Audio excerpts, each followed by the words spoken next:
My dad walked my sister down the aisle. Twice. For my wedding, he stood up in front of 85 guests at our rehearsal dinner, raised his glass of expensive bourbon, and said, "I am not walking a parasite to the altar." So my 82-year-old grandpa did it instead. Halfway down the aisle, Grandpa stopped. He turned to my dad. He said 7 words. The whole church went completely silent. But to understand how we got to that moment of absolute destruction, you need to know exactly what happened the night before and the 23 years of lies that built up to it. The rehearsal dinner was held in a private dining room at a high-end steakhouse in downtown Charlotte. The room smelled like roasted garlic, expensive red wine, and the heavy perfume my aunts always wore. There were 85 people crammed into that space. Leander, my fiancé, was sitting right next to me. His hand was resting on my knee under the white tablecloth. We were exhausted. We had paid for everything ourselves, every single fork, every single napkin, every single flower arrangement. We were just trying to get through the night. My father, Gideon, was sitting at the head of the table. He was wearing a custom-tailored charcoal suit that probably cost more than my entire wedding dress. He had a glass of bourbon in his right hand. He had been quiet most of the evening, just glaring at me across the room. He didn't like that he wasn't the center of attention. He didn't like that he had zero financial control over this wedding. When the time came for the toasts, Leander's father went first. He was warm, funny, and kind. He welcomed me into their family with open arms. He actually looked at me like I was a human being. Then, the room quieted down. Everyone looked toward Gideon. It was customary for the father of the bride to say a few words. He slowly stood up. The ice in his glass clinked against the crystal. The sound echoed in the sudden silence. He didn't smile. He just stared right at me. The air in the room felt heavy, like the moment right before a thunderstorm breaks. I could feel my heart pounding against my ribs. I knew he was going to say something mean. He always did. But I didn't expect the level of cruelty he was about to unleash. He cleared his throat. "I have something to say," he began, his voice flat and loud enough to bounce off the mahogany walls. "People have been asking me all night if I am prepared for tomorrow. If I am ready to give my youngest daughter away." He paused. It was a long, agonizing 10-second pause. He took a sip of his drink. "I am not walking a parasite to the altar," he said. The words hung in the air. A parasite. He called me a parasite in front of my future in-laws, in front of my friends, in front of the people I worked with. The silence that followed was deafening. Nobody moved. Nobody breathed. Somewhere in the back of the room, somebody dropped a salad fork. It hit a ceramic plate with a sharp crack. It sounded like a gunshot. Leander's hand tightened on my knee so hard I thought he was going to snap my bones. I looked at his knuckles. They were completely white. I didn't cry. I didn't scream. I just sat there, frozen in time, staring at the man who was supposed to protect me. Gideon didn't flinch. He didn't apologize. He just sat back down, took another sip of his bourbon, and started talking to my sister Cressida like nothing had happened.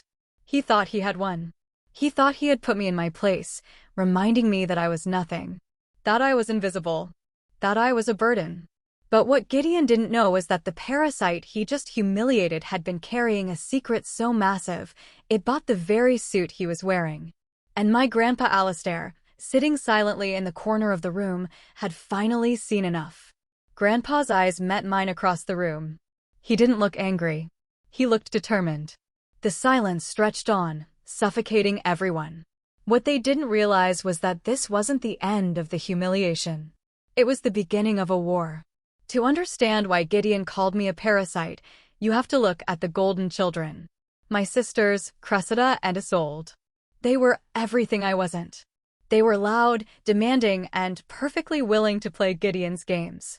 And he rewarded them for it. Generously. Let me give you the exact numbers, because the numbers never lie. When Cressida got married 5 years ago, Gideon threw a massive party at a country club. The final bill was $71,000. He paid for the open bar, the 6-tier cake, the live band, and a custom designer gown. During the father-daughter dance, he cried, "Real, actual tears streaming down his face as he spun her around the dance floor. 3 years later, Isolde got married. Gideon outdid himself. He rented out a historic estate in the mountains. The final cost was $74,000. Again, he paid for every single cent. He gave a speech that lasted for 20 minutes about how proud he was of his beautiful girls. He cried again. He walked both of them down the aisle, beaming with pride, soaking up the applause from the crowd like a king. Then there was me. Verity. The invisible child. The scapegoat. Whenever something went wrong in the house, it was my fault. Whenever Gideon was stressed about his asphalt paving business, he took it out on me. I was the punching bag. I learned very early on that if I wanted something, I had to get it myself. When I was 18, I needed a car to get to my classes at the community college and to my 2 part-time jobs. I had been saving every penny I made from working the graveyard shift at a diner. I found a used Honda Civic. It cost $12,500. I asked Gideon if he could co-sign the loan for me because I didn't have any credit yet. I wasn't asking for money, just a signature. He looked at me over his newspaper and laughed. I am not financing a failure, he said. You want a car? Figure it out. The very next week, Isolde failed 2 of her college classes and lost her scholarship. Gideon bought her a brand new SUV so she wouldn't feel too depressed about it. I ended up taking the bus for another year until I saved enough cash to buy that Honda outright. I still drive it today. Every time the engine turns over, it reminds me that I don't need him. I built my life on my own. I became an inventory auditor for a logistics company. I bought my own small house. I paid my own bills. But I wasn't entirely alone. There was one person who saw through Gideon's toxic charade. Grandpa Alistair. Grandpa was 82 years old, a retired warehouse manager with a pension and a no-nonsense attitude. He saw how Gideon treated me. He saw the stark contrast between the Golden Girls and the scapegoat. When I transferred to a 4-year university, I was staring down a mountain of student debt. One Sunday afternoon, Grandpa pulled me aside. He handed me a plain white envelope. Inside was a cashier's check for $35,000. I couldn't breathe. I tried to hand it back to him, crying, telling him it was too much money. He pushed my hands away. You earn this, Verity, he said, his voice gruff but gentle. He is a blind fool, Corey. You are the only one who actually sees this family for what it is. Do not let him break you. Grandpa paid my tuition. He never told Gideon. It was our secret. It was the only reason I managed to graduate debt-free and start my life. I owed everything to that old man. So when I announced my engagement to Leander, I didn't expect Gideon to pay for the wedding. I knew better. I sat him down in his living room and told him we were getting married. He looked at the ring on my finger, a modest sapphire Leander had saved up for, and sneered. Well, congratulations, Gideon said. But don't expect me to open my wallet for this. I have already paid my dues with your sisters. You are on your own. I smiled at him. I know, I said. We are paying for it ourselves. He looked disappointed. He wanted me to beg. He wanted me to cry. But I didn't give him the satisfaction. I just didn't realize that my independence would make him hate me even more. The hatred Gideon had for me didn't start with the wedding. It didn't start with the car or college or my independence. It started exactly 23 years ago, on a cold Tuesday night in November. The night the world as I knew it completely shattered. The night my mother, Linnea, died. I was 8 years old. I remember the exact smell of the house that evening. It smelled like bleach and old coffee. Mom had been quiet all day. Quieter than usual. She was always sad, a deep, heavy kind of sadness that seemed to drag her down like invisible weights. She would spend hours staring out the kitchen window, her hands resting on the edge of the sink, totally lost in the dark. Gideon was always working at his asphalt company, and when he was home, he was screaming. He screamed about money, about the house being messy, about dinner being cold. He never once asked her if she was okay. That night, it was raining. A cold, miserable drizzle. I was in my pajamas, supposed to be asleep in my bedroom on the second floor. My window looked directly down at the driveway and the detached garage. Around 9 o'clock, I heard the heavy wooden door of the garage scrape against the concrete. I crawled out of bed and peeked through the blinds. The garage light was on. I saw my mother walking toward our old silver Volvo.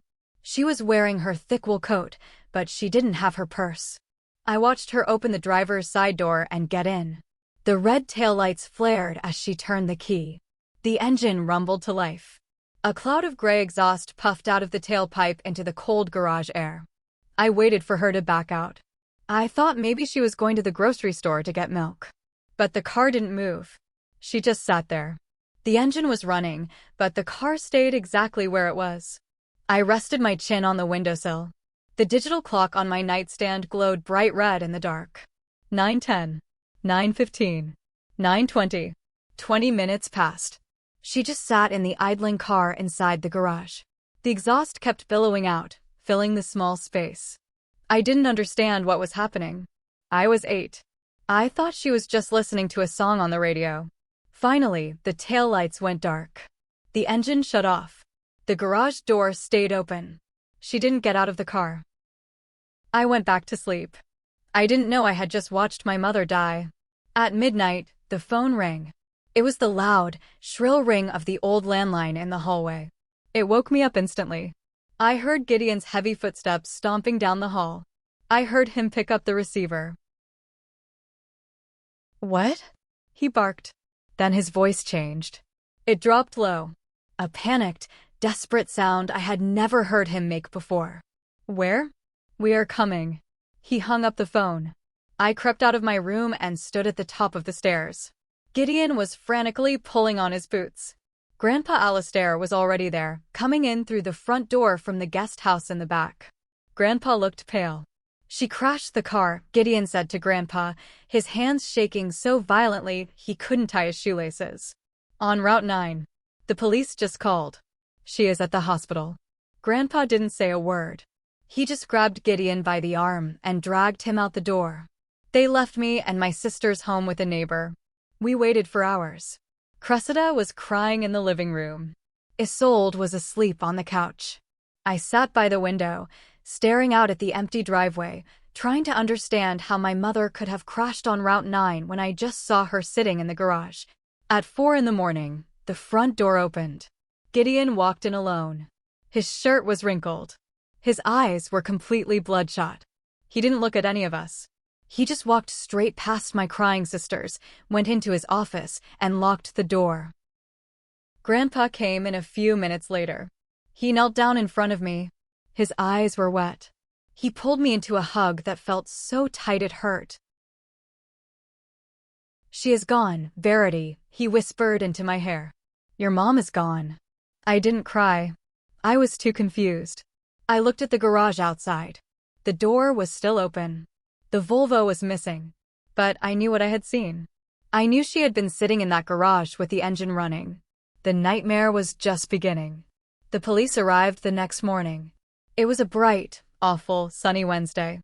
The kind of day where the sky is too blue and everything feels like a cruel joke. 2 detectives in cheap suits walked up our driveway. One had a notepad. The other looked incredibly tired. They sat at our kitchen table. Gideon was pacing back and forth, rubbing his face. Grandpa Alistair stood by the sink, his arms crossed, watching everything like a hawk. The detectives said the crash was brutal. The Volvo had veered off Route 9, crashed through a guardrail, and hit a massive oak tree at 70 miles per hour. There were no skid marks. No signs of braking. Just a straight, violent line off the road. They wanted to talk to me. Because I was the last one awake. Because I was the one whose bedroom window faced the driveway. The older detective, a man with a gray mustache, knelt down so he was eye level with me. He smelled like stale cigarettes and peppermint. "Verity," he said, his voice soft. "Do you remember seeing your mom leave last night?" I looked at Gideon. He stopped pacing. He was staring at me. His eyes were wide, desperate, and terrifying. The look on his face wasn't grief. It was sheer panic. "Yes," I whispered. "I saw her in the car." The detective clicked his pen. "Did she seem okay? Was she acting normal? Before I could answer, Gideon stepped forward. He put his heavy hand on my small shoulder.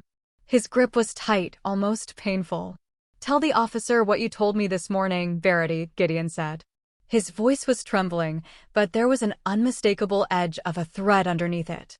"Tell him about the dog." I froze. I hadn't told him anything about a dog.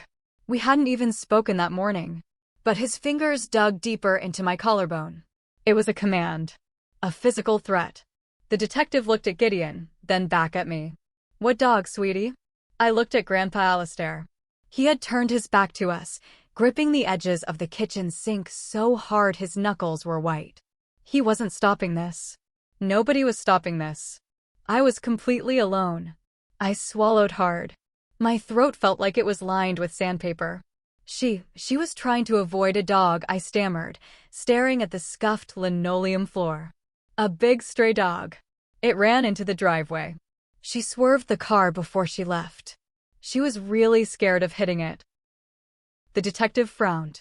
He wrote something down in his notebook. "A dog?" he repeated. "You saw a dog in the driveway?" "Yes," I lied again. "A big dark dog." The detective asked me 3 more times. 3 different ways. "Are you sure it wasn't a deer? Are you sure she didn't hit it? Did she say anything to you about the dog?" Every time he asked, Gideon's hand squeezed my shoulder a little tighter. Every time, I repeated the lie. Yes, it was a dog. She was just trying to miss the dog. I didn't know why I was lying. I just knew that Gideon needed me to. I knew that the truth, that she had sat in the garage with the engine running, breathing in the exhaust before finally driving away in a daze, was something we were not allowed to say. The detectives finally stopped asking. The story was documented. Linnea, driving late at night, exhausted and distracted by a near miss with a stray animal in her own driveway, lost control of her vehicle on the slick highway. A tragic accident. Nothing more. When the police finally left, the heavy wooden front door clicked shut. The house was dead silent. Gideon let go of my shoulder. He didn't thank me. He didn't hug me. He didn't tell me everything was going to be okay. He just looked down at me with absolute disgust. It was the look you give a rat you found in your kitchen. "Go to your room," he snarled. "And don't ever talk about this again." I ran upstairs. I hid under my blankets and finally cried until I threw up. I lied to the police. I lied for a man who looked at me with pure hatred. But it wasn't until a few weeks later, when the mail arrived, that I understood exactly how much money that lie was worth. And why my father would spend the rest of his life punishing me for it. 3 weeks after the funeral, the mailman dropped a thick, certified envelope into our mailbox. I was sitting on the front porch steps, coloring in a notebook. Gideon practically sprinted out the front door to grab it. His hands were shaking as he ripped it open right there on the porch. I watched him unfold a heavy piece of paper. It was a check. A check from a major life insurance company. I didn't know how to read financial documents back then, but I could read the numbers printed in bold black ink. 8, 0, 0, comma, 0, 0, 0, $800,000. Gideon let out a breath that sounded like a sob of pure relief. He leaned against the wooden pillar of the porch, clutching that piece of paper to his chest like it was a newborn baby. His asphalt paving business had been drowning in debt. We were 3 months behind on the mortgage. The trucks were breaking down. The creditors were calling 5 times a day. That check saved his life. It saved his ego. It saved his precious company. Later that evening, I was supposed to be doing my math homework at the kitchen table. Gideon and Grandpa Alistair were in the adjacent living room. They thought I was out of earshot. They were drinking cheap beer and talking in hushed, tense voices. I crept down the hallway and pressed my ear against the doorframe. "You got the money," Grandpa Alistair said. His voice was cold and hollow. "It is done, Gideon." "It was close," Gideon whispered back. "Too close. If the cops had looked closer at the garage, if they had ordered a full toxicology report and found the carbon monoxide levels in her blood before the crash, if they had ruled it a suicide." Gideon's voice hitched. The policy had a suicide clause, Alistair. 2 years. She bought that policy 18 months ago. If it was ruled a suicide, the company wouldn't pay a single dime. We would have lost the house. We would have lost everything. The realization hit me like a physical blow to the stomach. A suicide clause. If my mother killed herself, there was no money. The story about the stray dog.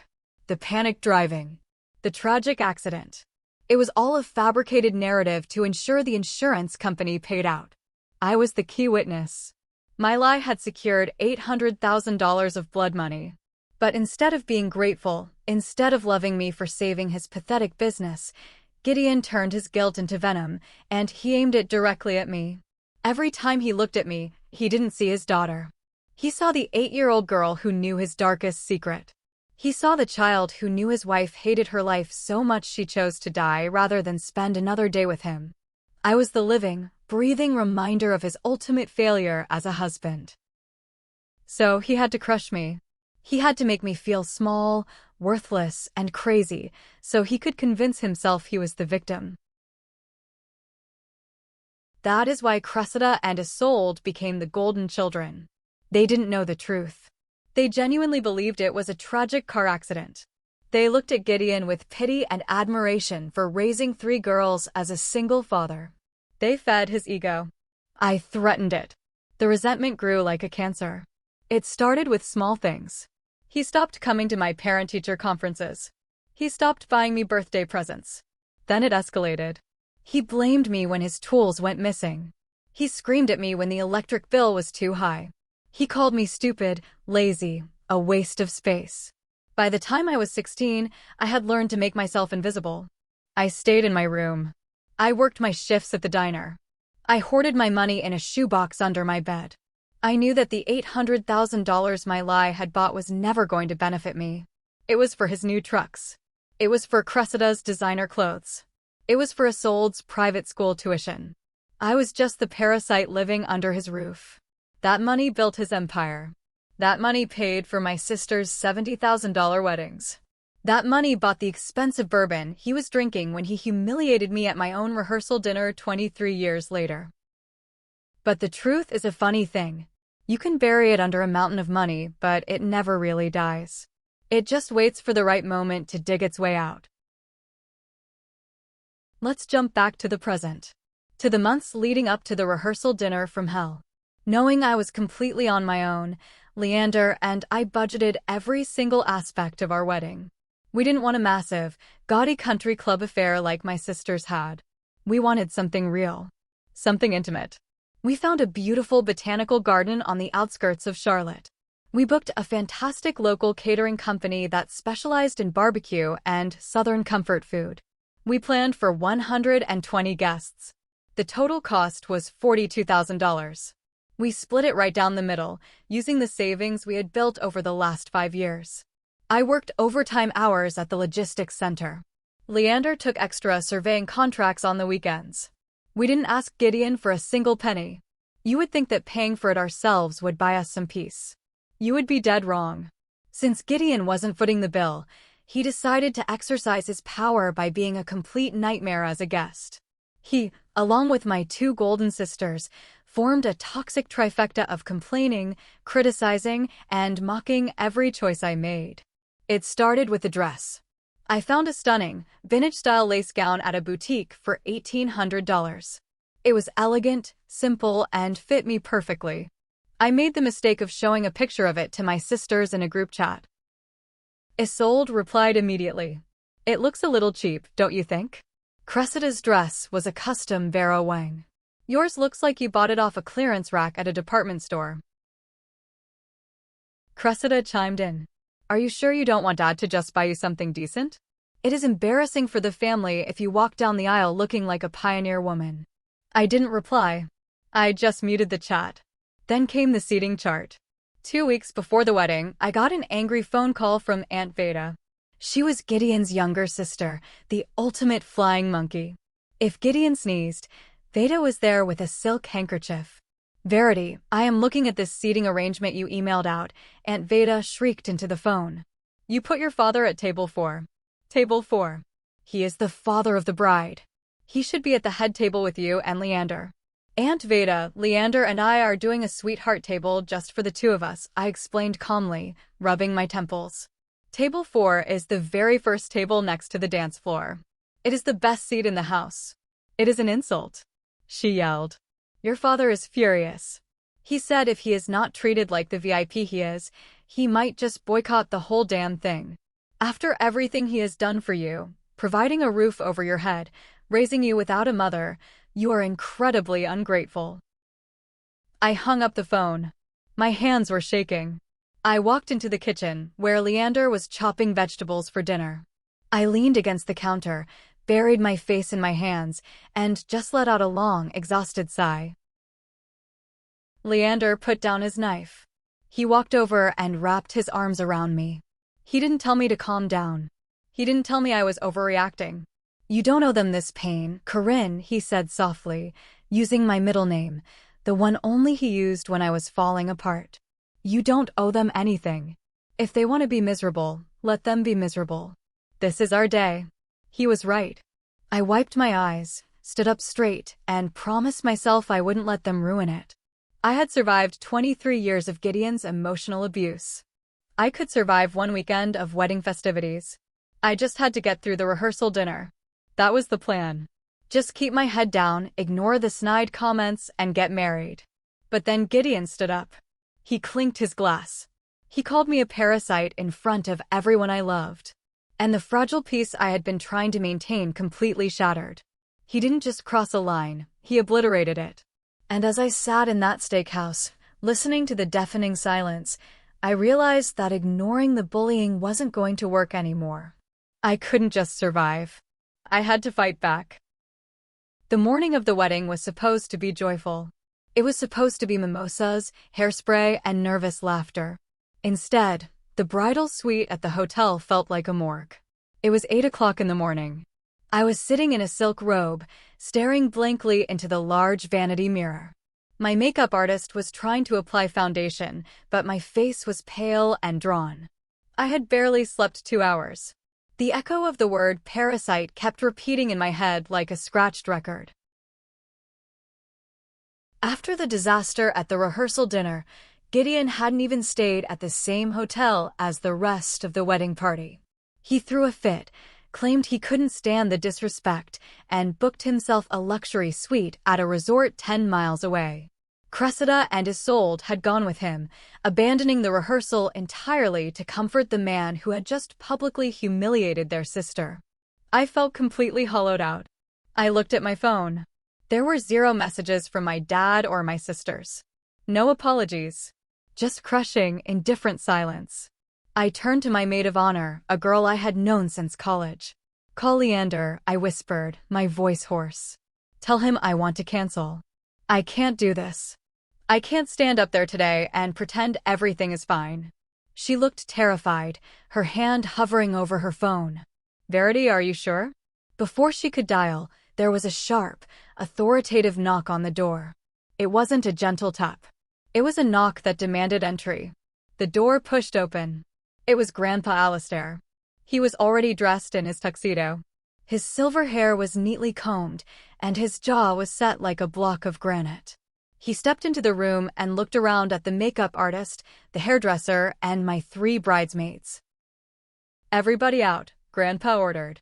His voice wasn't loud, but it carried an undeniable weight. The girls hesitated, looking at me. I nodded slowly. They gathered their brushes and curling irons and quietly filed out of the room, closing the heavy wooden door behind them. Grandpa Alistair walked over to the vanity. He pulled up a chair and sat down right beside me. He didn't offer empty platitudes. He didn't tell me to cheer up. He reached into the deep pocket of his tuxedo jacket and pulled out something wrapped in a soft velvet cloth. He placed it gently on the glass surface of the vanity table. I looked at it. It was a small, ornate wooden music box. The lacquer was chipped on the corners. I recognized it instantly. It used to sit on my mother's dresser. When you wound it up, it played a tinny, haunting version of Claire de Lune. I hadn't seen it since the week she died. I thought Gideon had thrown it away with the rest of her things. Where did you get this? I asked, my voice barely above a whisper. I took it from her room the night she died, Grandpa said. Before the police came. Before your father went through her belongings to sanitize the house. I stared at the box. My hands started to tremble. Why? Why would you take it? Because I knew what was inside it, he said grimly. And I knew that if Gideon found it, he would destroy it. He would burn it to ashes to save his own skin. He reached out with a gnarled, age-spotted hand and unlatched the tiny brass clasp on the front of the box. He lifted the lid. The mechanical gears inside clicked, but the music didn't play. The mechanism had broken years ago. Resting on top of the velvet lining was a piece of paper. It was folded into a small, tight square. The edges were yellowed with age, brittle and frail. I couldn't breathe. The air in the room suddenly felt too thin. Grandpa picked up the paper and held it out to me. Take it, Verity. Read it. My fingers were shaking so badly I could barely pinch the paper. I slowly unfolded it. Grandpa watched my face intently. He opened the box, he said softly. And inside was the one thing Gideon thought was destroyed 23 years ago. The one thing that proves everything he has ever said about you is a goddamn lie. I looked down at the paper. It was covered in my mother's slanted, elegant handwriting. And it was written in bright blue ink. The paper felt like dry leaves in my hands. I stared at the blue ink. It was my mother's handwriting. Undeniably hers. The loops on her Y's and G's were distinct, elegant, and perfectly formed. I took a sharp breath and began to read the words she had written on the last night of her life. Gideon, I cannot do this anymore. I cannot live in this house of screaming and coldness for another day. You have drained every ounce of joy out of my soul. I have tried to be the wife you demand, but I am empty. I am suffocating under the weight of your debts, your anger, and your absolute refusal to look at me with any kindness. I am leaving. But I am not just leaving you. I am leaving everything. I am too tired to fight anymore. The darkness in my head is too loud. I am going to sit in the car. I will let the exhaust fill my lungs until I fall asleep. When I wake up, I hope I am somewhere quiet. Do not blame the girls. Do not take your failures out on them, especially Verity. She sees too much. Be a better father than you were a husband. Linnea. A tear broke loose and dropped onto the paper, smudging the blue ink on the word suffocating. I read it again. And then a third time. She wrote this, I whispered, my voice breaking. She wrote this and left it in the music box. Grandpa Alistair nodded heavily. I found it when I came over that night. While Gideon was pacing the hallway waiting for the hospital to call, I went into your parents' bedroom. I knew how depressed she was. I knew she didn't just crash that car by accident. I looked for a note. I found it in the box. I looked up at him, my vision blurred with tears. But she didn't die in the garage. She drove away. She crashed on the highway. She tried, Grandpa said softly. She sat in that garage with the car running. But something stopped her. Maybe she thought of you kids. Maybe the instinct to survive kicked in at the last second. She panicked, threw the car in reverse, and sped off into the night. She was disoriented, probably suffering from mild carbon monoxide poisoning. That is why she crashed on Route 9. She didn't swerve for a dog. She was trying to escape her own mind, and the poison in her blood made her lose control of the wheel. The pieces fell into place with sickening clarity. The 20 minutes she sat in the garage. The sudden frantic drive. The straight line off the highway. Did Gideon know? I asked, my voice suddenly turning cold. Did he know she tried to kill herself? Grandpa's face darkened with absolute fury. Of course he knew. I confronted him the day after the funeral. I told him what I suspected about the garage. I didn't show him the note, but I told him I knew. And you know what he did? He broke down weeping. Not because he lost his wife. Because the insurance company was investigating. If they found out it was a suicide attempt that led to the crash, the policy was void. He looked me dead in the eye. He knew, Verity. He knew you saw her in the garage. He forced you to lie to the police about the dog to cover his tracks and get that $800,000. My stomach heaved. I felt physically sick. He knew she wanted to die to get away from him. And instead of carrying that guilt, He projected it all onto me. He made me the villain so he could be the tragic hero. Grandpa leaned forward and put his hands over mine, pressing the blue ink paper between our palms. I kept this hidden for 23 years in a safety deposit box at the bank. I thought. I hoped that eventually the money would give him peace. I hoped he would eventually treat you right. But last night, when he stood up in front of everyone and called you a parasite. Grandpa's voice cracked. I realized I have been protecting a monster. And I am done. The sadness inside me evaporated. The crushing weight of the last 23 years of emotional abuse, the feeling that I was crazy, that I was a burden, that I was a parasite, it all burned away. In its place, a fierce, blazing inferno of rage ignited in my chest. I looked at my grandfather. What do we do now? Grandpa Alistair didn't hesitate. We burn his kingdom to the ground, he said. I looked at the blue ink letter. The undeniable proof of Gideon's cowardice and greed. I carefully folded the brittle paper back into its tight square and handed it back to my grandfather. He slipped it into the breast pocket of his tuxedo, right over his heart. He wants a show, Grandpa said, his voice low and dangerous. He wants to humiliate you in front of his high society friends and his new in-laws. He wants everyone to look at him with pity while he plays the victim. I say we give him exactly what he wants. We give them a show they will never, ever forget. I grabbed a tissue and blotted the tears under my eyes. I am not canceling the wedding, I said, the fire in my chest growing hotter by the second. I am going to marry Leander today. Good girl, Grandpa smiled grimly. But I am not walking down that aisle with him, I continued. Not even if he begs. Not even if he threatens to cause a scene. You won't have to, Grandpa replied. I will walk you down. And when we get to the middle of the church, I want you to stop. Don't look at Leander. Don't look at the pastor. Just stop walking. Let me handle the rest. I looked at this 82-year-old man, this retired warehouse manager who had secretly paid for my education, who had silently witnessed decades of abuse, who had kept a nuclear bomb in a safety deposit box for 23 years just waiting for the right moment to detonate it. Are you sure about this? I asked him. Once you do this, there is no going back. Aunt Veda, Cressida, Isolde, they will all turn on you. He will disown you. Grandpa scoffed. A dry, harsh sound. He is my son, Verity. And he is a coward. I should have done this the day he bought his first asphalt truck with your mother's blood money. I am an old man. I don't care about Veda's gossiping or his tantrums. I only care about you walking out of this church as a free woman. I stood up. I walked over to the door and unlocked it.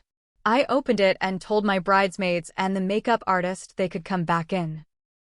The girls filed in, looking at me with nervous, wide eyes. Are we still on?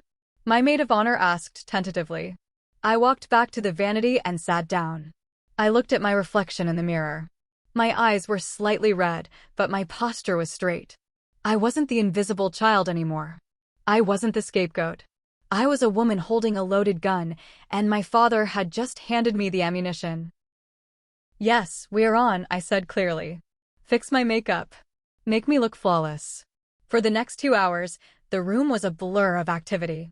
Hairspray, bobby pins, the rustling of lace and tulle. Leander texted me once, I love you. Whatever you need today, I am with you. I smiled and put the phone away. I didn't tell him the plan. I wanted him to witness it raw, just like everyone else. At 2 o'clock in the afternoon, I stepped into my dress. The $1,800 vintage lace gown that my sisters said looked cheap. It fit perfectly. It didn't look cheap. It looked like armor. Grandpa Alistair stood by the door, holding out his arm. He looked incredibly sharp in his tailored suit. Ready, Corey? He asked. I took a deep breath. The scent of hairspray and fresh roses filled my lungs. I nodded. Let's go. We walked down the long hotel corridor, took the elevator to the lobby, and stepped out into the bright afternoon sun. The church was a short drive away. It was a massive, historic stone cathedral with stained glass windows and vaulted ceilings. When we arrived in the vestibule, I could hear the low murmur of 250 guests echoing inside the sanctuary. The organist was playing soft prelude music. I stood in front of the massive oak doors. I wasn't walking to my future. I was marching to a battlefield. And the enemy had absolutely no idea what was coming. The massive oak doors of the sanctuary were closed. I stood in the dim vestibule, my hand gripping Grandpa Alistair's arm. My heart was thumping against my ribcage, a steady, war drum rhythm. I could hear the muffled sounds of the congregation inside. 250 people. Friends, coworkers, extended family, and the entire toxic ecosystem of Gideon's life. The wedding coordinator, a frantic woman with a clipboard, buzzed around us, adjusting my veil and ensuring the bridesmaids were lined up correctly. "Is your father joining us?" she whispered frantically, looking around. "He is supposed to be here for the procession." "He is already seated," I said, my voice completely devoid of emotion. "My grandfather is walking me down the aisle." The coordinator blinked, clearly confused by the deviation from the rehearsal, but she didn't argue. She tapped her earpiece. "Okay, cue the music." The soft prelude faded. A moment of silence hung in the air. Then, the majestic, sweeping chords of Pachelbel's Canon in D began to resonate from the massive pipe organ. It was a beautiful, traditional sound, but to me, it sounded like the ticking of a bomb. The bridesmaids walked out first, one by one, their heels clicking softly against the stone floor. Then it was my turn. The coordinator pushed the heavy oak doors open. A flood of golden light from the stained glass windows spilled into the vestibule. The entire congregation stood up. 250 faces turned to look at me. I took my first step into the sanctuary. My eyes immediately scanned the room. Leander was standing at the altar, looking incredibly handsome in his navy suit. His eyes were shining with unshed tears. He smiled at me, a look of pure love and support. Then, my eyes drifted down to the front row on the left side. Gideon was sitting there. He wasn't standing like everyone else. He sat with his arms crossed over his chest, a look of smug defiance plastered on his face. He was wearing the same charcoal suit from the night before.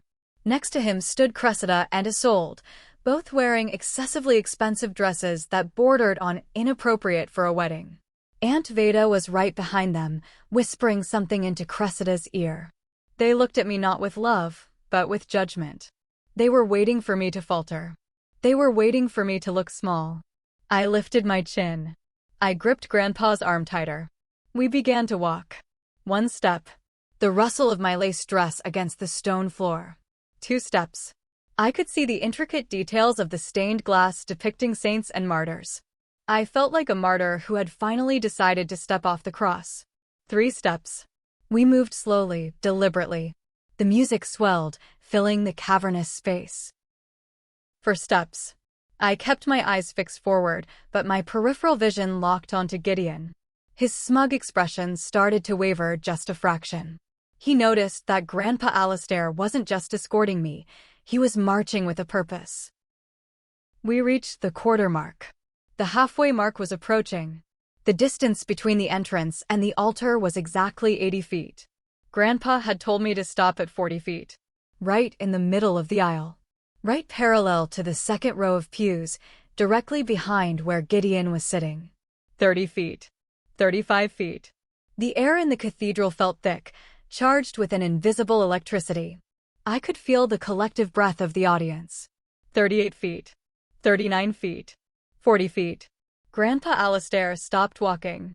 He planted his feet firmly on the stone floor. I stopped right beside him.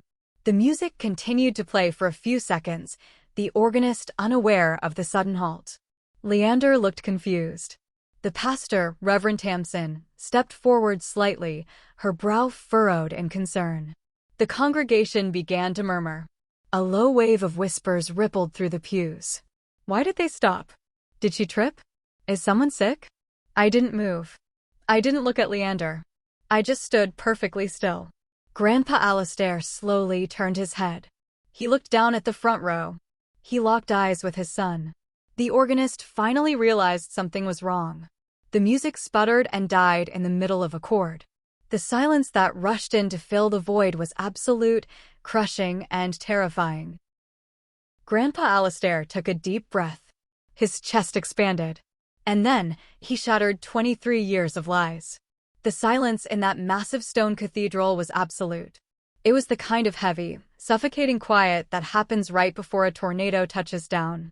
250 guests were completely frozen in their wooden pews. The organist had pulled his hands away from the keys so fast you could hear the faint click of the ivory. I stood perfectly still in the exact center of the aisle, right at the 40-foot mark. I could feel the heat of hundreds of pairs of eyes burning into the back of my vintage lace dress. Up at the altar, Leander took half a step forward, his brow deeply furrowed, but he didn't intervene. He knew me. He knew that if I stopped walking, there was a very specific reason for it. Grandpa Alistair let go of my arm. He turned his body completely sideways, so he was facing the front row on the left side of the aisle. He was looking directly down at Gideon. Gideon was still sitting. But the smug, arrogant smile he had worn just 60 seconds ago was starting to melt off his face like cheap wax. He looked around, suddenly hyper-aware that he was the center of attention, but not in the way he wanted to be. His eyes started to Aunt Veda, then to my sisters, Cressida and Isolde, who were both leaning forward with confused, irritated expressions. "What is going on?" Aunt Veda hissed loudly, her voice echoing in the cavernous room. "Why are they stopping? Tell them to keep walking." Gideon uncrossed his arms. He gripped the edge of the wooden pew in front of him. His knuckles turned white. He tried to force a small, condescending chuckle, attempting to play it off as a joke. "Alistair, what are you doing?" Gideon whispered, though the acoustics of the cathedral carried his voice all the way to the vaulted ceiling. "You are holding up the ceremony. Keep moving." Grandpa didn't move an inch. He stood tall, his shoulders squared in his tailored tuxedo. He looked at his son not with the love of a father, but with the cold, calculating judgment of a judge who was about to hand down a life sentence. "Stand up, Gideon," Grandpa said. His voice was not loud, but it was incredibly sharp. It cut through the tension in the room like a steel blade. Gideon blinked, his face flushing a deep, angry shade of red. "Excuse me?" "I said stand up," Grandpa repeated, raising his voice just enough to ensure every single person in the back row could hear him clearly. "You wanted to make a spectacle out of this wedding. You wanted to stand up in front of everyone last night and humiliate your daughter. Now it is your turn to stand." The color drained from Gideon's face. The red flush was instantly replaced by a sickly, pale gray. He knew his father. He knew that Alistair did not bluff. Slowly, awkwardly, like a marionette with tangled strings, Gideon stood up from the pew. He tried to straighten his jacket, trying to maintain some semblance of dignity, but his hands were shaking. Isolde grabbed Gideon's sleeve. "Dad, what is happening?" she whispered, her voice trembling. Grandpa Alistair looked at my sisters, then at Aunt Veda, and finally swept his gaze over the entire congregation of Gideon's friends, business partners, and high society golfing buddies. "Last night," Grandpa began, his voice echoing powerfully through the church, "my son stood up at the rehearsal dinner. He raised a glass. And he announced to a room full of people that he was refusing to walk his youngest daughter down the aisle because she is a parasite." A collective gasp swept through the pews. People who had not been at the dinner turned to look at Gideon with wide, shocked eyes. Leander's family, sitting on the right side of the aisle, glared at him with open disgust. Gideon swallowed hard. His Adam's apple bobbed nervously. "Dad, this is not the time or the place. You chose the time last night," Grandpa interrupted, his voice booming like thunder. "I am choosing the place today. You called Verity a parasite. You have treated her like a disease for 23 years. But everyone in this room is about to learn the truth about who the real parasite in this family actually is." The air in the cathedral felt completely electrified. I stood beside Grandpa Alistair, my posture rigid, my heart pounding a frantic rhythm against my ribs. I did not look away. I watched Gideon squirm under the intense, glaring spotlight of 250 people. Gideon opened his mouth to speak, to defend himself, to spin another web of lies, but Grandpa did not give him the chance. Grandpa took one step closer to the edge of the pew. He stared directly into Gideon's panicked eyes. Grandpa took a deep breath, letting the silence stretch for one more agonizing second. Then he delivered the 7 words that would permanently destroy Gideon's carefully crafted reality. She lied to hide your ultimate failure. The 7 words rang out loud and clear. She lied to hide your ultimate failure. Nobody moved. Nobody coughed.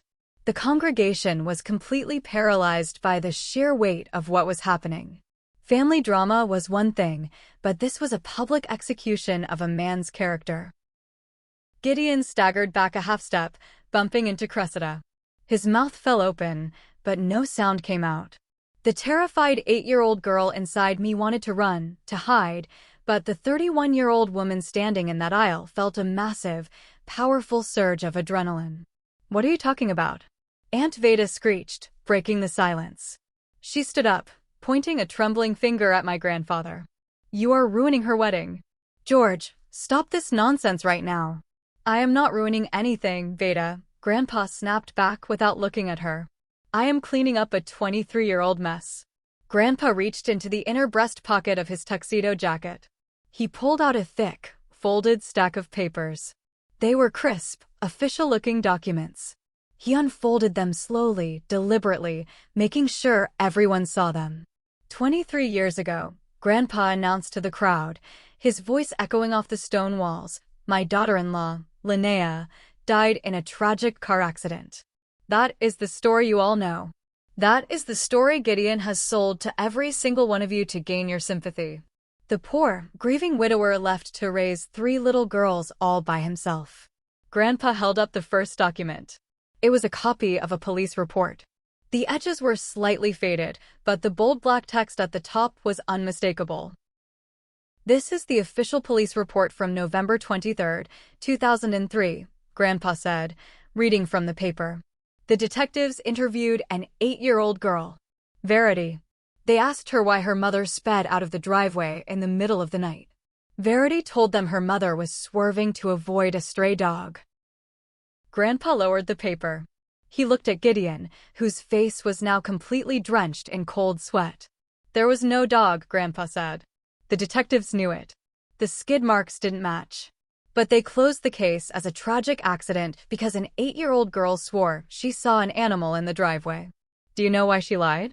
Because her father stood behind her and squeezed her shoulder until it bruised, silently threatening her to stick to the script.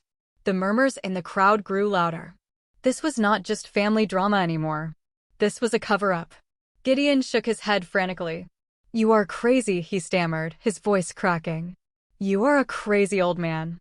Put those papers away." Grandpa ignored him. He turned slightly so he was addressing the entire congregation. He made her lie because of what happened right before Linnea drove away. Verity watched from her bedroom window. She watched her mother sit in a closed garage with the car engine running for 20 solid minutes. A sharp, collective intake of breath echoed through the church. Reverend Tamsin covered her mouth with her hand. Leander gripped the wooden podium at the altar, his knuckles white. "She was trying to end her own life," Grandpa stated, his voice heavy with grief. "She eventually panicked and drove away, crashing on the highway because she was already poisoned by carbon monoxide. It was a suicide attempt. And Gideon knew it. He knew it from the very first day." Aunt Veda sank back into her pew as if her legs had completely given out. Cressida and Isolde were staring at Gideon with wide, horrified eyes. The perfect father narrative they had been fed their entire lives was unraveling right in front of them, thread by thread. Gideon was shaking violently now. "That is a lie," he yelled, pointing at Grandpa. "You have no proof. You are making this up to ruin me." Grandpa Alistair did not flinch. He just pulled the next document from his stack. It was a heavy, multi-page contract with a corporate logo printed at the top. "Numbers do not lie, Gideon," Grandpa said, his voice dropping to a low, dangerous growl. He held up the contract for the front rows to see. "This is Linnea's life insurance policy. It was signed exactly 18 months before she died." Grandpa looked back out at the crowd. "There is a standard clause in life insurance policies," he explained, educating the silent room. "A suicide clause. If the insured person takes their own life within the first 24 months of the policy, the company does not pay out a single dime.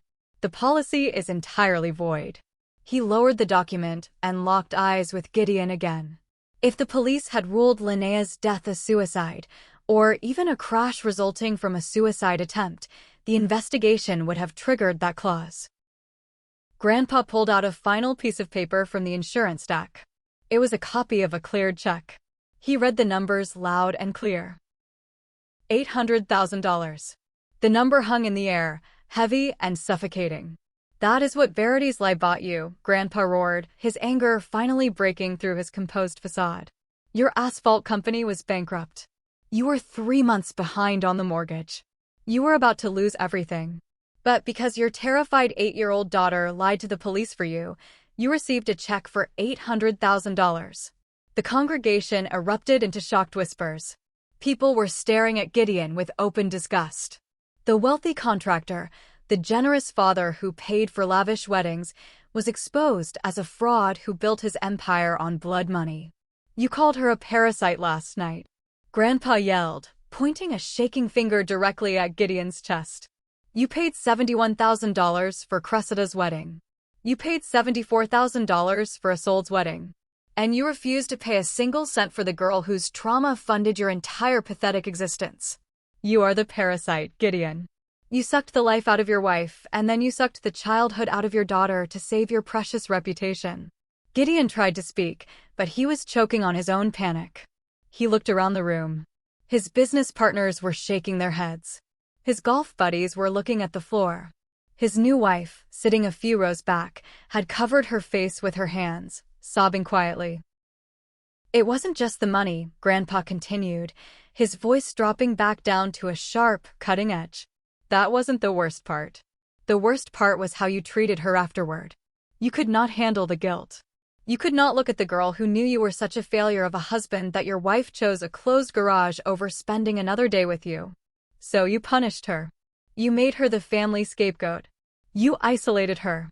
You verbally abused her for 23 years to convince yourself that she was the problem, not you. Stop it. Cressida screamed from the front row. She was sobbing, her expensive makeup running down her face in dark streaks. She looked at Gideon. Dad, tell him it is not true. Tell him to stop. Gideon just stood there, his mouth opening and closing like a suffocating fish. He couldn't deny the insurance payout. He couldn't deny the bankruptcy. The puzzle pieces fit together too perfectly, and everyone in the room could see the picture they formed. But Grandpa Alistair was not finished. The financial motive was the mechanism of the crime, but he was about to expose the soul of it. He reached into his jacket pocket one last time. He pulled out the small, folded square of paper written in blue ink. Before Grandpa could unfold the blue ink paper, Reverend Tamsin stepped down from the altar. Her robes swished against the stone steps. She looked incredibly distressed, caught between her duty to maintain peace in the sanctuary and the overwhelming weight of the truth spilling onto the floor. George, Reverend Tamsin said gently, approaching us with her hands raised in a calming gesture. Perhaps this is enough. The truth is out. This is a house of worship. Maybe we should pause the ceremony and handle the rest of this in private. Grandpa Alistair looked at her, his expression softening just a fraction out of respect for her caller, but his resolve did not waver. Reverend, Grandpa said firmly. With all due respect, this family has lived in the dark for 23 years. The silence is what almost killed this girl. The silence ends today. If you need to cancel the ceremony, you can do that. But I am reading this letter. Reverend Tamsin looked at me. Her eyes were full of deep sympathy. I did not cry. I did not look away. I simply nodded at her. This was the only way I could ever be free. Tamsin sighed, gave a small nod of understanding, and stepped back up to the altar. Grandpa turned his attention back to Gideon. He held up the small, brittle piece of paper. Do you recognize this, Gideon? Grandpa asked quietly. Gideon stared at the paper. His eyes widened in absolute terror. He took a step backward, shaking his head side to side in rapid, frantic motions. No, you burned everything. I threw everything away. I found it in her music box, Grandpa said. The night she died. I hid it from you because I knew you would destroy it to protect yourself. Grandpa carefully unfolded the paper. The blue ink caught the light streaming through the stained glass. The entire cathedral was so quiet you could hear the rustle of the dry paper. "This is Linnea's suicide note," Grandpa announced. A sharp, wailing sob escaped Aunt Veda's lips. She slumped sideways in the pew, supported by her husband. Cressida and Isolde were clinging to each other, their faces pale masks of horror. Grandpa began to read. His voice was steady, but I could hear the immense sorrow underneath the anger. "Gideon, I cannot do this anymore. I cannot live in this house of screaming and coldness for another day. You have drained every ounce of joy out of my soul. I have tried to be the wife you demand, but I am empty. I am suffocating under the weight of your debts, your anger, and your absolute refusal to look at me with any kindness." Grandpa paused, letting the devastating words sink into the minds of everyone present. Gideon was staring at the floor, tears finally spilling over his eyelashes and dropping onto the stone tiles. But they were not tears of remorse. They were tears of complete and utter defeat. "I am leaving," Grandpa continued reading. "I am going to sit in the car. I will let the exhaust fill my lungs until I fall asleep. When I wake up, I hope I am somewhere quiet. Do not blame the girls.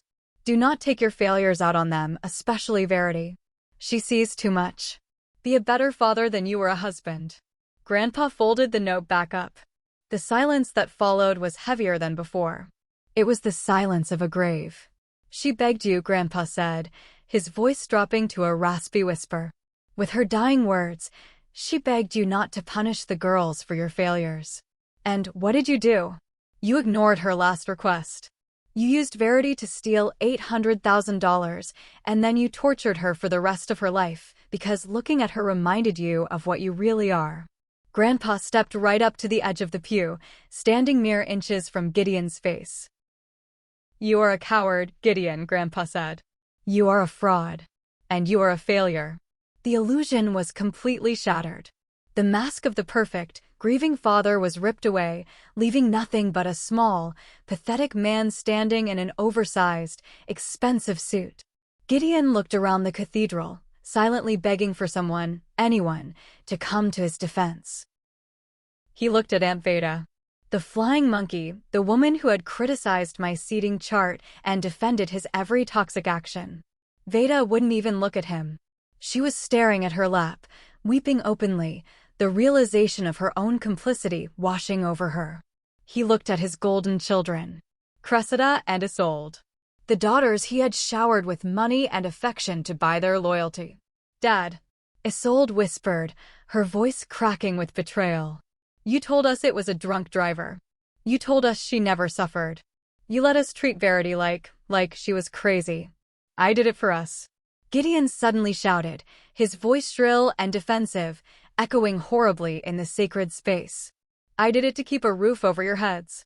If I had not gotten that insurance money, we would have been on the street. I saved this family. You saved yourself." Grandpa Alistair roared back. "You used a child as a human shield. And you never once, in 23 years, said thank you. You just called her a parasite." The absolute power of the truth had shifted the gravity in the room. For my entire life, Gideon had held all the power. He controlled the narrative. He controlled the money. He controlled how the rest of the family viewed me. But standing there in the middle of the aisle, holding my grandfather's arm, I realized that Gideon had no power left. It was all gone. The truth had burned it away to ash. I let go of Grandpa Alistair's arm. I took one step forward, closing the distance between me and the father who had made my life a living hell. Gideon looked at me. For the first time in my 31 years of life, he did not look at me with contempt or anger. He looked at me with absolute terror. He looked at me the way a cornered rat looks at a hawk. "Verity," he stammered, raising a shaking hand toward me. "Please. You have to understand." I was desperate. I was trying to protect. "Do not say you were protecting me," I interrupted. My voice was surprisingly calm. It wasn't loud, but it carried perfectly through the silent church. I didn't yell. I didn't need to. I had the high ground. I looked him dead in the eye. "You spent my entire life trying to make me feel small so you could feel big," I said slowly, emphasizing every word. "You called me a parasite. You called me a failure. You tried to ruin my wedding because you could not stand the fact that I survived you without needing a single cent of your blood money. Gideon's shoulders slumped. He looked physically smaller, as if the air was leaking out of him. I want you to look around this room, I continued, gesturing to the hundreds of guests who were watching him with disgust. Look at your friends. Look at your sisters. Look at your golden children. They all know exactly who you are now. The show is over, Gideon. I paused, letting the reality of his complete social and familial ruin sink into his mind. I wanted him to feel the exact level of isolation he had forced onto me for over 2 decades. And now, I said, my voice hardening into steel, I am going to marry the man I love. And I am going to have a beautiful life. A life you will have absolutely no part of. I pointed toward the heavy oak doors at the back of the cathedral. Leave, I commanded. You are not a guest at my wedding anymore. You are not my father. You are nothing to me. Get out. Gideon stood frozen for a long, agonizing moment. He looked like a man who had just been sentenced to the gallows. He looked back at Cressida and Isolde one last time, a silent plea for them to follow him, to show him some shred of loyalty. But the golden children didn't move. They couldn't even look him in the eye. They sat rigidly in their pew, completely paralyzed by the horrifying truth of their own privileged existence. They had been wearing dresses bought with insurance fraud, eating food paid for by their mother's tragic death, and treating their sister like garbage based on a foundation of absolute lies. Gideon realized he was entirely alone. He let out a ragged, pathetic breath. He didn't say another word. He turned around, his shoulders hunched, his expensive charcoal suit suddenly looking wrinkled and cheap. He didn't walk back down the center aisle. He couldn't face the stares of 250 people. Instead, he scuttled sideways, slipping out of the pew and walking quickly down the side aisle, keeping his head ducked low. I watched him walk away. The sound of his leather shoes echoing on the stone floor sounded like the ticking of a clock winding down to 0. He reached a small side door near the back of the cathedral, pushed it open, and slipped out into the afternoon heat. The heavy wooden door clicked shut behind him. He was gone. The suffocating weight that had been pressing down on my chest since I was 8 years old vanished. It was instantly replaced by a feeling of profound, staggering lightness. I took a deep breath, and for the first time in my life, the air felt clean. Grandpa Alistair let out a long sigh. He folded the documents back up and slipped them into his jacket pocket. He looked at me, his eyes wet with unshed tears, and offered me a small, incredibly proud smile. He held out his arm again. "Shall we finish this walk, Corey?" he asked softly. I smiled back, a genuine, radiant smile. "Yes, Grandpa, we shall." I slipped my hand through the crook of his arm. Up at the altar, Reverend Tamsin nodded approvingly. She turned to the organist and gave him a subtle cue. The organist hesitated for a second, then placed his hands back on the keys. The sweeping, triumphant chords of Pachelbel's Canon in D swelled through the cathedral once more, filling the space where the toxic silence had been. The congregation, recovering from the collective shock, slowly began to stand up again. But this time, the energy in the room was completely different. It wasn't formal or stiff. It was deeply emotional. I saw people wiping tears from their eyes. I saw Leander's mother clutching her chest, looking at me with fierce admiration. We walked the remaining 40 feet. Every step felt like shedding a layer of armor I no longer needed. I wasn't marching to a battlefield anymore. The war was over. I had won. When we finally reached the altar, Grandpa Alistair stopped. He turned to me, kissed me gently on the forehead, and then placed my hand into Leander's hand. Leander's grip was warm and solid. He pulled me close, ignoring the formality of the ceremony for a moment, and pressed his forehead against mine. "I have never been more proud of anyone in my entire life," Leander whispered fiercely, his voice thick with emotion. "You are incredible." I squeezed his hands, my heart overflowing with a love so deep it physically ached. Grandpa Alistair stepped back and took his seat in the front row, right next to where Gideon used to be. He sat tall, his head held high, the undeniable patriarch of a family that was finally going to start healing. Reverend Tamsin stepped up to the microphone. She looked out at the congregation, then down at Leander and me. She threw away her standard opening script. "Today," Reverend Tamsin said, her voice clear and ringing with absolute conviction, "we have witnessed the painful but necessary clearing of the ground. The weeds of deception have been pulled up by their roots. And now, on this clean, honest soil, we are here to plant something new. We are here to witness the beginning of a marriage built on absolute truth." The rest of the wedding ceremony felt like a dream. It was stripped of all the pretension and anxiety that usually accompanies a massive family event. The air in the cathedral was completely clear. When it came time for our vows, Leander did not read from a piece of paper. He held both of my hands, looked directly into my eyes, and spoke from the heart. His voice echoed softly in the quiet church. "Verity," Leander said, his voice thick with emotion. "I have spent the last 5 years watching you carry a burden that was never yours to bear.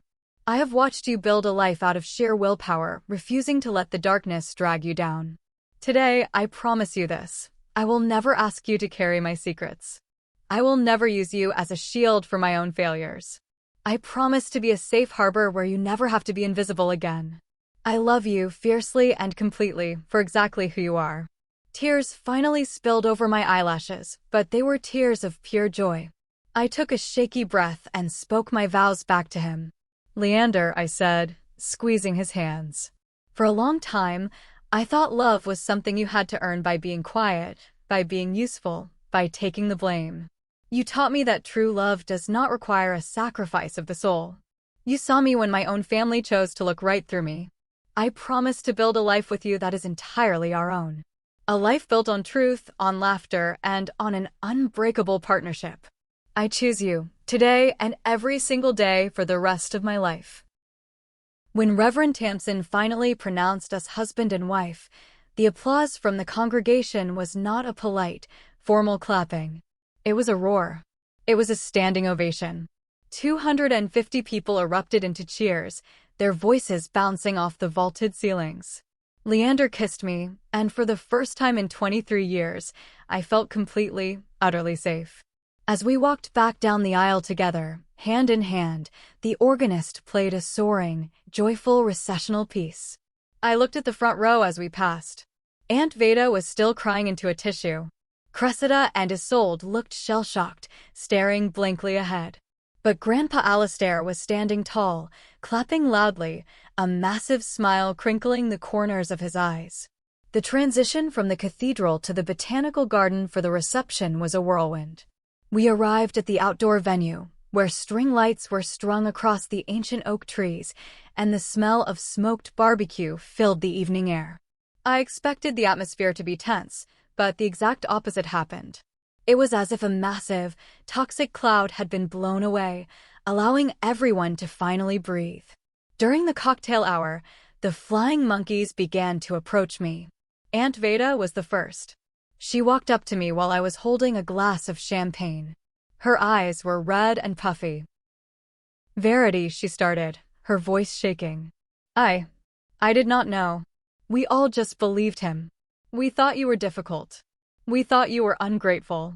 I am so incredibly sorry. I was blind, and I was cruel to you." I looked at the woman who had shrieked at me over a seating chart just weeks ago. I didn't offer her a warm hug. I didn't tell her it was okay, because it wasn't okay. But I nodded. "Thank you for saying that, Aunt Veda," I replied calmly. "It will take a long time to fix the damage, but I appreciate the apology." She nodded meekly and stepped away. Other relatives followed suit, offering quiet apologies and expressing their absolute shock. My sisters, however, did not approach me.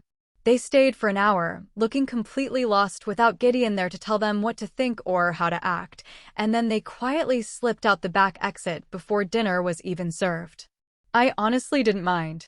Their absence made the air feel even lighter. The reception was beautiful.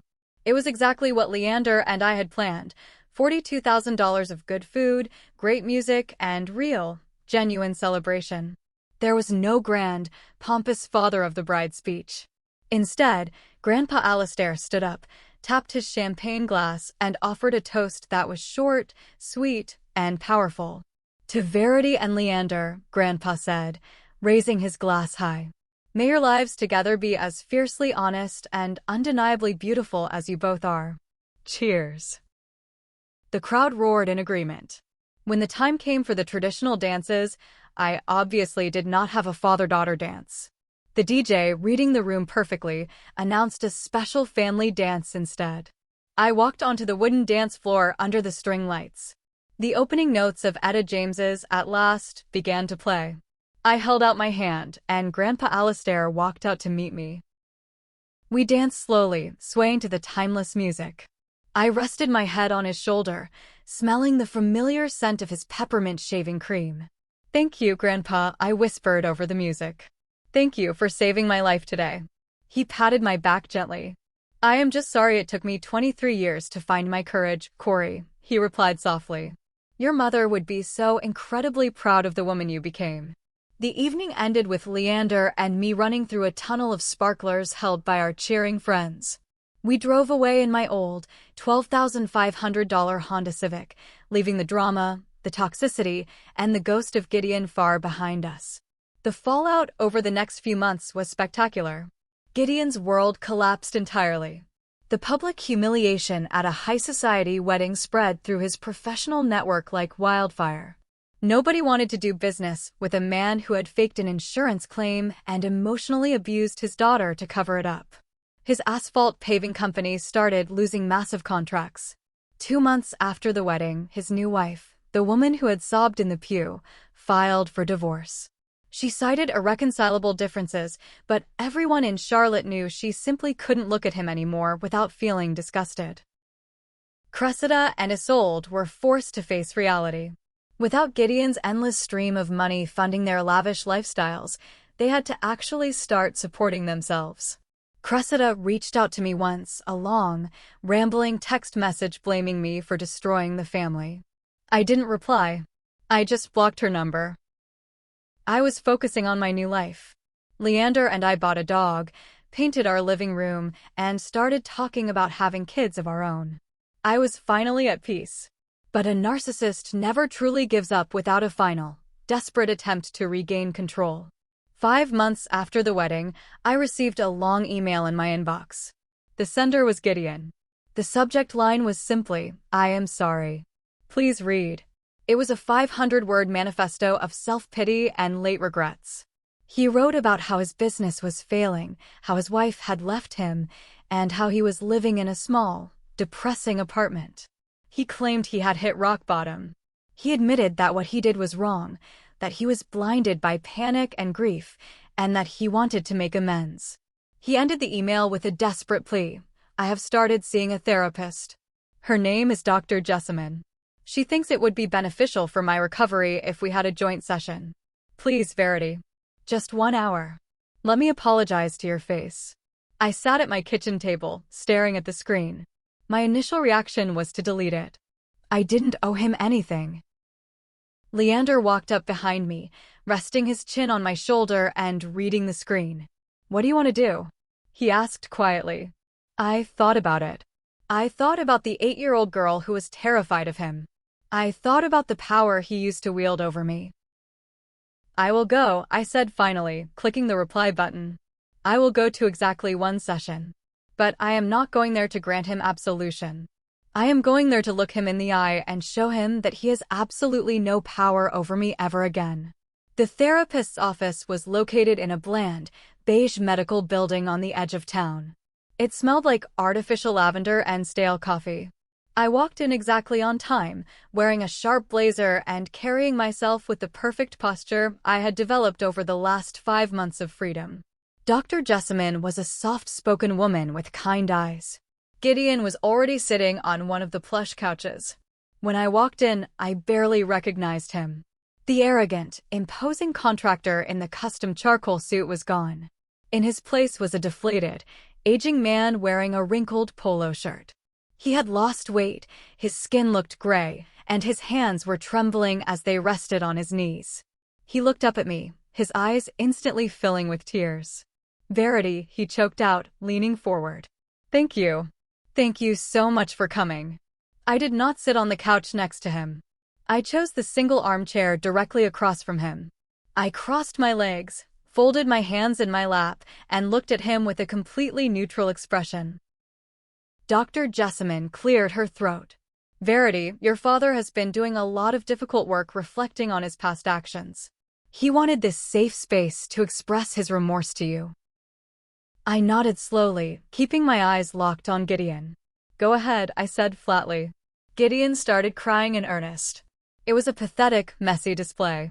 I am so sorry, Verity, he wept, burying his face in his hands. I was a coward. I was so terrified of losing the business, of being seen as a failure. When she died, I couldn't handle the guilt. I couldn't handle that she hated me that much. And I took it out on you because you knew the truth. I projected all my self-hatred onto you. I was a monster. He looked up at me, his face red and splotchy. I have lost everything, he pleaded. My company, my wife, your sisters barely speak to me. I am entirely alone. I know I do not deserve it, but I am begging you. Can you ever forgive me? Can we try to rebuild some kind of relationship? I sat there and let his words wash over me.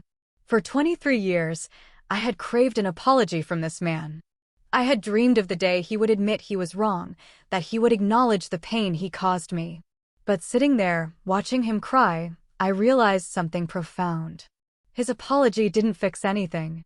It didn't give me my childhood back.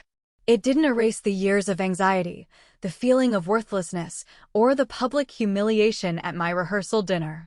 His tears were not about my healing, they were about easing his own crushing guilt. I leaned forward slightly, resting my arms on my knees. Gideon, I said. My voice was calm, steady, and devoid of any anger or sympathy. I appreciate that you finally admit what you did. I am glad you are finally facing the truth of your own cowardice.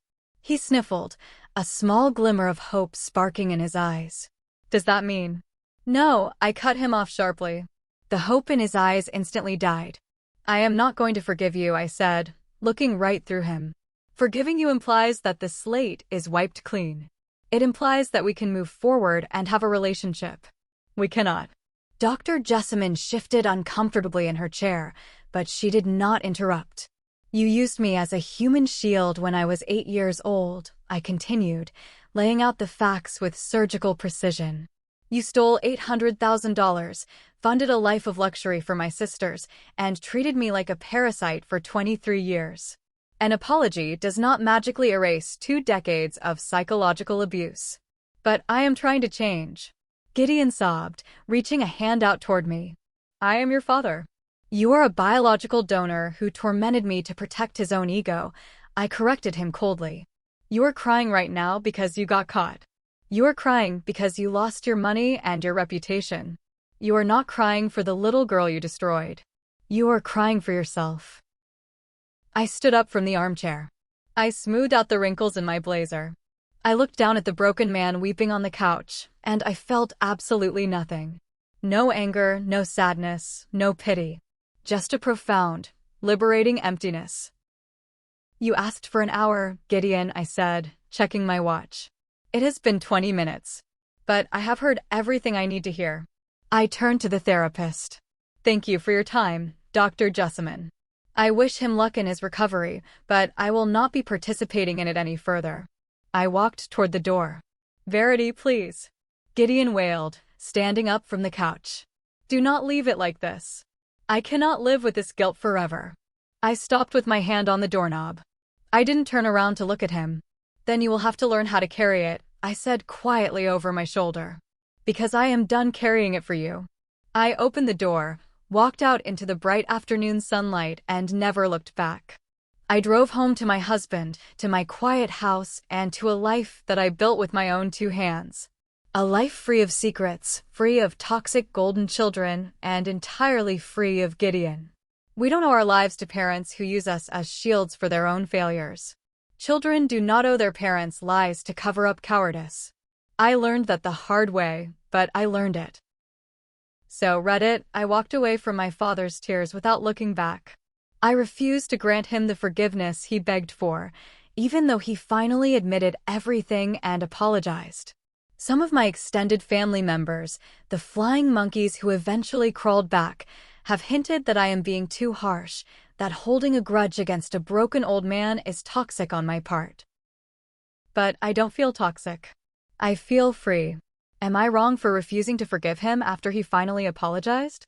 Should I have given him a chance to rebuild a relationship now that he is in therapy and has lost everything? Let me know what you would do in the comments below. Turn me into your jury. Thank you for watching this story. If my journey resonated with you, or if you have ever had to cut a toxic parent out of your life to survive, please hit that like button and subscribe to the channel for more stories of surviving the impossible. Leave a comment sharing your own experience. Your stories help others realize they are not alone. See you in the next video.